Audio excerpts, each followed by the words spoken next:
ಯೋऽन्तಃ ಪ್ರವಿಶ್ಯ ಮಮ ವಾಚಮಿಮಾಂ ಪ್ರಸುಪ್ತಾಂ ಸಂಜೀವಯತ್ಯಖಿಲಶಕ್ತಿಧರಸ್ವಧಾಮ್ನಾ ಅನ್ಯಾಂಶ್ಚ ಹಸ್ತಚರಣಶ್ರವಣತ್ವಗಾದೀನ್ ಪ್ರಾಣಾನ್ನಮೋ ಭಗವತೆ ಪುರುಷಾಯ ತುಭ್ಯಂ. ಹರಿ ಓಂ. ಹಯಗ್ರೀವ ಹಯಗ್ರೀವ ಹಯಗ್ರೀವ. ನ ವಿಪ್ರಾ ಗೋವಿಂದ ಗವೀಶ್ವರಾಣಾಂ ಭವಂತ್ಯಭದ್ರಾಣಿ ನರೇಶ್ವರಾಣಾಂ. ಅಂದರೆ ಯಾವ ರಾಜರು ಬ್ರಾಹ್ಮಣರು ಗೋವಿಂದ ಮತ್ತು ಗೋ ಇವರನ್ನು ತಮ್ಮ ಸರ್ವಸ್ವವೆಂದು ಭಾವಿಸುತ್ತಾ ಅವರ ಕೃಪೆಗೆ ಪಾತ್ರರಾಗಿದ್ದಾರೋ ಅವರಿಗೆ ಎಂದೂ ಅಮಂಗಲ ಉಂಟಾಗುವುದಿಲ್ಲ ಎಂಬುದು ಇದರ ಅರ್ಥ. ವಿಪ್ರ ಎಂದರೆ ಬ್ರಾಹ್ಮಣ, ಗೋವಿಂದ ಎಂದರೆ ಭಗವಂತ, ಗವೀಶ್ವರ ಅಥವಾ ಗೋ ಎಂದರೆ ಆಕಳು. ಈ ಮೂರು ಕೂಡ ಅತ್ಯಂತ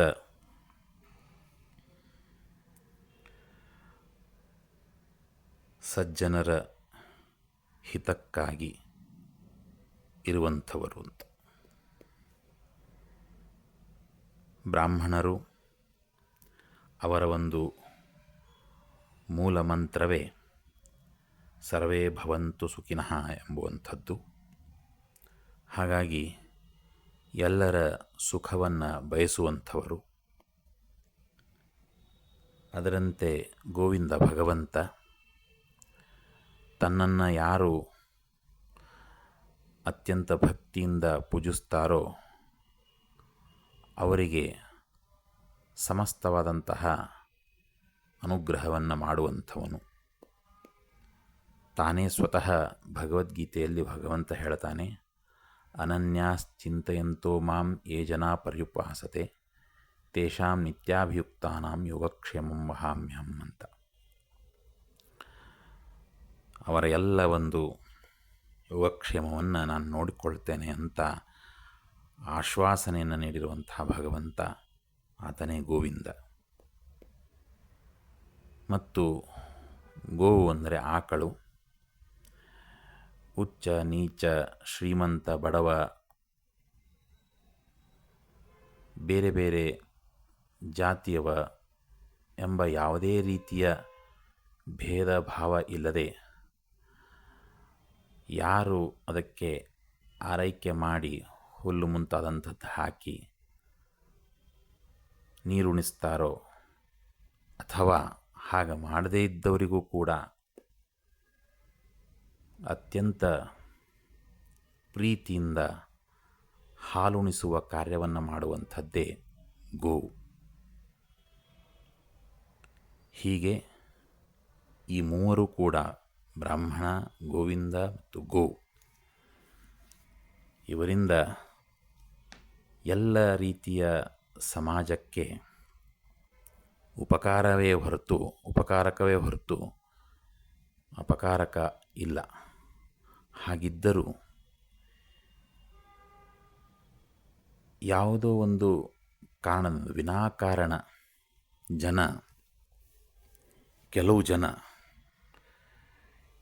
ಈ ಮೂವರನ್ನೂ ದ್ವೇಷಿಸ್ತಾರೆ.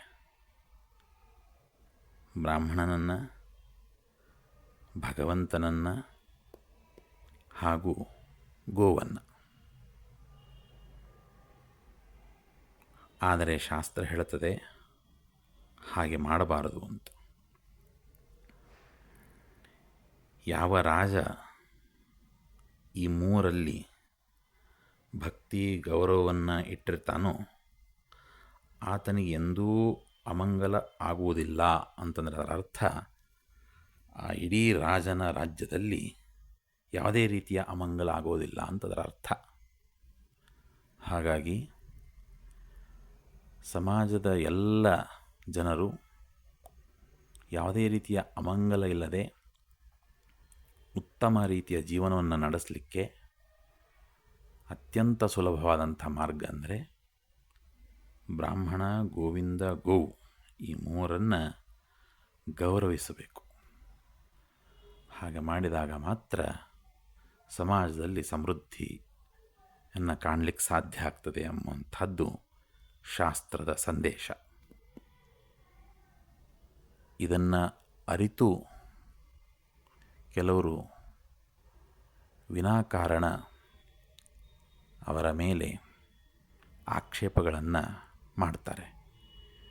ಬಹುಶಃ ಅವರ ಒಂದು ವಿಚಾರ ಏನಂತಂದರೆ, ಬ್ರಾಹ್ಮಣ ಏನು ಮಾಡ್ಯಾನು, ಪ್ರತೀಕಾರವನ್ನೇನೂ ಮಾಡೋದಿಲ್ಲ. ಗೋವಿಂದ ಅಂತೂ ಪ್ರತ್ಯಕ್ಷವಾಗಿ ಏನೂ ತಕ್ಷಣದಲ್ಲಿಯೇ ಯಾವುದೇ ರೀತಿಯ ಪ್ರತೀಕಾರವನ್ನು ಮಾಡೋದಿಲ್ಲ, ಕಣ್ಣಿಗೆ ಕಾಣೋದಿಲ್ಲ ಅಂತ ಅವರ ಭಾವನೆ ಪ್ರಾಯಶಃ. ಇನ್ನು ಗೋವು ಅತ್ಯಂತ ಸಾಧು ಪ್ರಾಣಿ, ಅದೂ ಕೂಡ ಏನೂ ಪ್ರತೀಕಾರವನ್ನು ಮಾಡೋದಿಲ್ಲ. ಹಾಗಂತ ತಿಳಿದು ಅವರು ಈ ಮೂವರನ್ನು ದ್ವೇಷಿಸ್ತಿರಬಹುದು. ಆದರೆ ಇದು ಶಾಸ್ತ್ರಕ್ಕೆ ಸಮ್ಮತವಾದಂಥದ್ದಲ್ಲ. ಅನೇಕ ಕಥೆಗಳ ಮುಖಾಂತರ ಶಾಸ್ತ್ರದಲ್ಲಿ ತಿಳಿಸಿದ್ದಾರೆ. ವಿಪ್ರನಿಗೆ ಅರ್ಥಾತ್ ಬ್ರಾಹ್ಮಣನಿಗೆ ಅನ್ಯಾಯ ಆದಾಗ ಅದರಿಂದ ಏನೇನು ಅನಾಹುತಗಳಾಗ್ತವೆ ಅನ್ನುವುದು ಕೇವಲ ಮನುಷ್ಯರಿಗಷ್ಟೇ ಅಲ್ಲ, ದೇವತೆಗಳಿಗೂ ಕೂಡ ಏನು ಅನಾಹುತ ಆಗ್ತದೆ ಅನ್ನೋದನ್ನು ಕೂಡ ಶಾಸ್ತ್ರ ತಿಳಿಸ್ತದೆ. ಇನ್ನು ಆಕಳಿಗೆ ದ್ವೇಷಿಸಿದಾಗ ಏನೇನು ಆಗಬಹುದು ಅನ್ನುವಂಥ ಅನೇಕ ಕಥೆಗಳು ಕೂಡ ಶಾಸ್ತ್ರದಲ್ಲಿ ಇವೆ. ಭಗವಂತನ ದ್ವೇಷ ಮಾಡಿದಾಗಂತೂ ನಮ್ಮ ಜೀವನದ ಅಸ್ತಿತ್ವವನ್ನೇ ನಾವು ಕಳ್ಕೊಳ್ತೇವೆ. ಭಗವಂತನಿಲ್ಲದೆ ನಾವಿಲ್ಲ. ಎಲ್ಲ ಕಡೆಗೂ ಭಗವಂತ ವ್ಯಾಪಿಸಿದ್ದಾನೆ. ಆತನ ಉಪಕಾರ ನಮ್ಮ ಮೇಲೆ ಬಹಳಷ್ಟಿದೆ. ಆ ಎಲ್ಲ ಉಪಕಾರಗಳನ್ನು ನಾವು ಸ್ಮರಿಸದೆ ನಾವು ಅಜ್ಞಾನಿಗಳಂತೆ ವರ್ತಿಸಿದರೆ